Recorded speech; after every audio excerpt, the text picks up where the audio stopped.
Hello gang, ಎಲ್ಲರೂ ಹೇಗಿದ್ದೀರಾ? ಎಲ್ಲರೂ ಚೆನ್ನಾಗಿದ್ದೀರಾ ಅನ್ಕೊಂಡಿದ್ದೀನಿ. ಇವತ್ತು ನಿಮಗೆ ಒಂದು ಹಾರರ್ ಫಾರೆಸ್ಟ್ ರಿಯಲ್ ಸ್ಟೋರಿ. 3 ಜನ ಫ್ರೆಂಡ್ಸ್ ಇರ್ತಾರೆ. ಮೂವರು ಡಿಗ್ರಿ ಕಾಲೇಜ್ ಹೋಗ್ತಾ ಇರ್ತಾರೆ. ಮೂವರಿಗೂ ಟ್ರಿಪ್ ಅಂದ್ರೆ ತುಂಬಾ ಇಂಟ್ರೆಸ್ಟ್ ಇರುತ್ತೆ ಅವ್ರಿಗೆ. ಟ್ರೆಕ್ಕಿಂಗ್ ಮಾಡಬೇಕು, ಎಲ್ಲಾದ್ರೂ ಕ್ಯಾಂಪಿಂಗ್ ಹಾಕ್ಬೇಕು ಅನ್ನೋ ತುಂಬಾ ಆಸೆ ಇರುತ್ತೆ ಅವ್ರಿಗೆ. ಒಂದ್ ದಿವಸ ಮೂವರು ಹೀಗೆ ಪ್ಲಾನ್ ಮಾಡ್ತಾರೆ, ಯಾವ್ದಾದ್ರು ಒಂದು ಫಾರೆಸ್ಟ್ ಹೋಗಿ ಕ್ಯಾಂಪಿಂಗ್ ಹಾಕಿ ಅಲ್ಲೇ ಸ್ಟೇ ಆಗಿ ಎಂಜಾಯ್ ಮಾಡ್ಕೊಂಡ್ ಬರೋಣ ಅಂತ ಪ್ಲಾನ್ ಹಾಕ್ತಾರೆ. ನೆಕ್ಸ್ಟ್ 2 days ಆದ್ಮೇಲೆ ಹೋಗ್ತಾರೆ ಟ್ರೆಕ್ಕಿಂಗ್ ಅಂತ. ಕ್ಯಾಂಪಿಂಗು ಎಲ್ಲ ತಗೊಂಡು ಹೋಗ್ತಾರೆ. ನೈಟ್ ಆಗುತ್ತೆ, ಹೋಗ್ತಾರೆ ಫಾರೆಸ್ಟ್ ಹೋಗ್ತಾರೆ. ಉತ್ತರಾಖಂಡದ ಒಂದು ದೊಡ್ಡ ಫಾರೆಸ್ಟ್ ಹೋಗ್ತಾರೆ. ನೈಟ್ ಕ್ಯಾಂಪಿಂಗ್ ಹಾಕ್ತಾರೆ. ನೈಟ್ ಆಗುತ್ತೆ, ಸುಮಾರು ಒಂದು 10 ಗಂಟೆ ಆಗೋದು. ಎಲ್ಲ ಅವ್ರು ತಂದಿದ್ದು ಐಟಮ್ಸು ಹಂಗೆ ತಿಂಡಿ ಅಲ್ಲೇ ಕ್ಯಾಂಪಿಂಗ್ ಹಾಕಿ ಮಾತಾಡ್ಕೊಂಡು ಕೂತ್ಕೊಂತಾರೆ. ಸುಮಾರು 1 ಗಂಟೆ ಆಗಿರ್ಬೋದು. ಆವಾಗ ಒಂದು ವಾಯ್ಸ್ ಕೇಳಿಸುತ್ತೆ, ಯಾವುದೋ ಒಂದು ಲೇಡಿ ಕಾಪಾಡಿ ಕಾಪಾಡಿ ಅಂತ 2 ಸತಿ ಕೂಗ್ತಾರೆ. ಅದನ್ನ ಅವ್ರು ಕೇಳಿಸ್ಕೊಂಡು ಯಾವುದೋ ದಾರಿ ತಪ್ಪು ಬಂದಿರ್ಬೇಕು ಲೇಡಿ, ಹೋಗಿ ಹೆಲ್ಪ್ ಮಾಡೋಣ ಅವ್ರಿಗೆ ಅಂತ ಮೂವರು ಹೋಗ್ತಾರೆ. ಟಾರ್ಚರ್ ಮಾಡ್ಕೊಂಡು ಫುಲ್ ಹುಡುಕ್ತಾರೆ, ಯಾರು ಇರ್ತಿಲ್ಲ. 3 ಜನ ಫ್ರೆಂಡ್ಸು ಫುಲ್ ಹುಡುಕ್ತಾರೆ. ಹತ್ತೊಬ್ರು ಇತ್ತೊಬ್ರು, ಇನ್ನೊಬ್ಬ ಒಂದ್ ಕಡೆ ಫ್ಲಾಶ್ ಲೈಟ್ ಆನ್ ಮಾಡ್ಕೊಂಡು ಹೋಗ್ತಾರೆ. ಬಟ್ ಎಲ್ಲೂ ಕಾಣಲ್ಲ. ಲಾಸ್ಟಿಗೆ ಮೂವರು ಒಟ್ಟಿಗೆ ಬಂದು ಸೇರ್ತಾರೆ ಒಂದೇ ಜಾಗಕ್ಕೆ. ಮತ್ತೆ ಮುಂದೆ ಹೋಗ್ತಾ ಇರ್ತಾರೆ ಹಂಗೆ ಹುಡ್ಕೊಂಡು.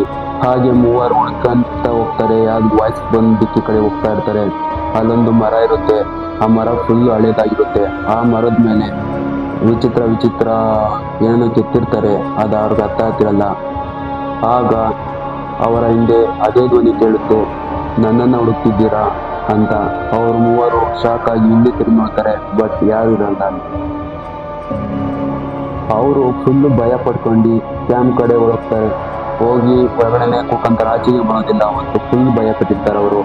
ನೆಕ್ಸ್ಟ್ ಕ್ಯಾಂಪಿಂಗ್ ಲೈಟು ಅದರಲ್ಲೇ ಕತೆ ಕಲಿಸ್ತಾರೆ. ಫುಲ್ ಬೆಳಗ್ಗೆ ಹೋಗೋವರೆಗೂ ಅಲ್ಲೇ ಇರ್ತಾರೆ ಮೂವರು ಭಯದಿಂದ ಮಾತಾಡ್ಕೊಂಡು. ನೆಕ್ಸ್ಟ್ ಮಾರ್ನಿಂಗ್ಗೆ ಅವರಿಗೆ ಬೆಳಗ್ಗೆ ಸುಮಾರು ಒಂದು 6 ಗಂಟೆ ಆಗಿರ್ಬೋದು. ಅವಾಗಲೇ ಅವ್ರು ಕ್ಯಾಂಪಿಂಗ್ನ ಕ್ಲೋಸ್ ಮಾಡಿ ಫುಲ್ ಅಲ್ಲಿಂದ ಹೋಗ್ಬಿಡ್ತಾರೆ. ಹಾಗೆ ಹೋಗ್ತಾ ಇರ್ತಾರೆ. ಮುಂದೆ ಒಂದು ಹಳ್ಳಿ ಸಿಗುತ್ತೆ. ಅಲ್ಲಿ ಒಬ್ಬ ವಯಸ್ಸಾದ ಅಜ್ಜ ಇರ್ತಾನೆ. ಅವನು ಕೇಳ್ತಾನೆ, ಎಲ್ಲಿಂದ ಬರ್ತಾ ಇದ್ದಾರಾ ಅಂತ. ಅವನು ಇಲ್ಲೇ ಫಾರೆಸ್ಟ್ಗೆ ಹೋಗಿದ್ವಿ, ಅಲ್ಲಿ ಟ್ರೆಕ್ಕಿಂಗ್ ಹಾಕಿದ್ವಿ, ಅಲ್ಲಿ ಒಂದು ವಾಯ್ಸ್ ಕೇಳಿಸ್ತು, ನಮಗೆ ಭಯ ಆಗಿ ನೈಟಲ್ಲಿ ಅಲ್ಲೇ ಸ್ಟೇ ಆಗಿ ಇವಾಗ ಬರ್ತಾ ಇದೀವಿ ಅಂತ. ಅವನು ಒಂದು ಫೋಟೋ ನೋಡಿಸ್ತಾನೆ. ಆಗ ಆ ಮೂವರು ಆ ಫೋಟೋ ನೋಡಿದ್ರೆ ಅವ್ರಿಗೆ ಶಾಕ್. ಯಾಕಂದ್ರೆ ಆ ಫೋಟೋದಲ್ಲಿ ಅವರೇ ಇರ್ತಾರೆ. ಅದು ಇವಾಗ ನೆನ್ನೆ ನೈಟ್ ತೆಗ್ದಿರೋ ಥರನೂ ಇಲ್ಲ. ಫುಲ್ ಹಳೆ ವರ್ಷದ ಥರ ಹಳೆ ಫೋಟೋ ಆಗಿರುತ್ತದು.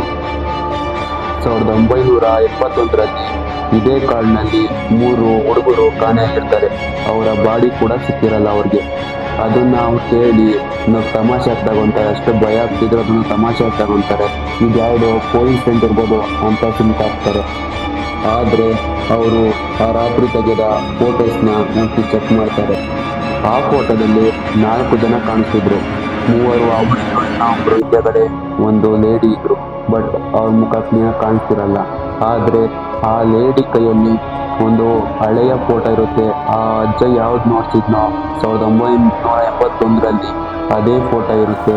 ಅವರು ಅದನ್ನ ಫುಲ್ ಝೂಮ್ ಮಾಡಿ ನೋಡ್ತಾರೆ. ಅವಾಗ ಅದೇ ಫೋಟೋದಲ್ಲಿ ಅವರೇ ಇರ್ತಾರೆ.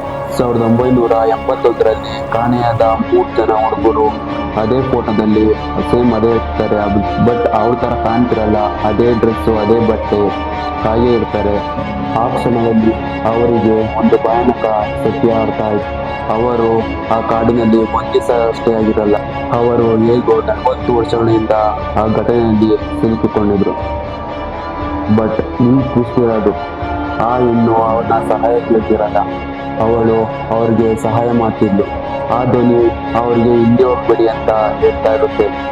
ಆದರೆ ತುಂಬಾ ತಡವಾಗಿತ್ತು. ಅದ್ರ ನೆಕ್ಸ್ಟ್ ಡೇ ಮತ್ತೆ 3 ಯಾರಿಗೂ ಕಾಣಿಸೋದಿಲ್ಲ. ಆದರೆ ಆ ಕಾಡಿನೊಳಗೆ ಇವತ್ತು ಒಂದು ಧ್ವನಿ ಕೇಳುತ್ತೆ, ಯಾರಾದರೂ ಇದ್ದೀರಾ? ಸೊ ಫ್ರೆಂಡ್ಸ್, ಈ ವಿಡಿಯೋ ಏನಾದರೂ ನಿಮಗೆ ಸ್ವಲ್ಪನಾದರೂ ಥ್ರಿಲ್ ಅನ್ಸಿದ್ರೆ ನಮ್ಮ ಚಾನಲ್ನ ಡಾರ್ಕ್ ಫ್ರೆಂಡ್ಸ್ನ ಇವಾಗಲೇ ಸಬ್ಸ್ಕ್ರೈಬ್ ಮಾಡಿ. ಯಾಕಂದರೆ ಮುಂದೆ ಬರೋಂಥ ವಿಡಿಯೋ ಇದಕ್ಕಿಂತ ಥ್ರಿಲ್ಲಿಂಗ್ ಆಗಿರ್ತದೆ. ಓಕೆ ಫ್ರೆಂಡ್ಸ್, ಬಾಯ್, ಟೇಕ್ ಕೇರ್.